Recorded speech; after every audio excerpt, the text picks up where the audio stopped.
Tak tahu berniaga, tapi income 5 angka. Siapa di sini tak pernah berniaga? Tak ada pengalaman dalam bisnes, tapi teringin sangat dan merasa income 5 angka dengan hasil titik peluh sendiri. Korang wajib dengar video ni sampai habis tau.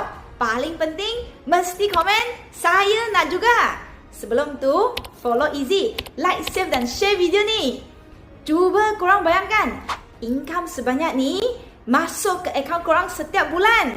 Income yang korang tengok ni adalah income orang biasa-biasa yang tak pernah berniaga, tak ada pengalaman dalam bisnes, tapi mereka dah merasa income 5 angka setiap bulan. Wow. Seronok kan? Kalau korang nak dapat result macam mereka, boleh je.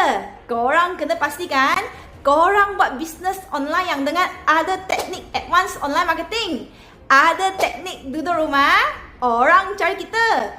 Kalau tak ada teknik tu, tak senang nak merasa income 5 angka setiap bulan. Yang kedua, tak pandai, tak tahu, tak ada pengalaman. Tak apa. Yang penting ada mentor yang guide korang dalam bisnes. Kalau tak ada penunjuk arah nanti, korang sesat pula. Yang ketiga, paling penting, pastikan bisnes yang korang nak buat tu mestilah yang senang, yang simple, yang mudah, yang korang boleh buat dari rumah je. Jangan cari bisnes yang susah-susah dan kena modal yang banyak sangat. Kalau kerugian nanti, macam mana pula?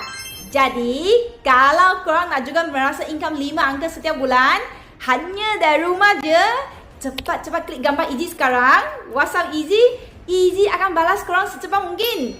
Ingat, ambil langkah pertama tu yang penting. Jadi, bertindak sekarang. Korang tunggu apa lagi?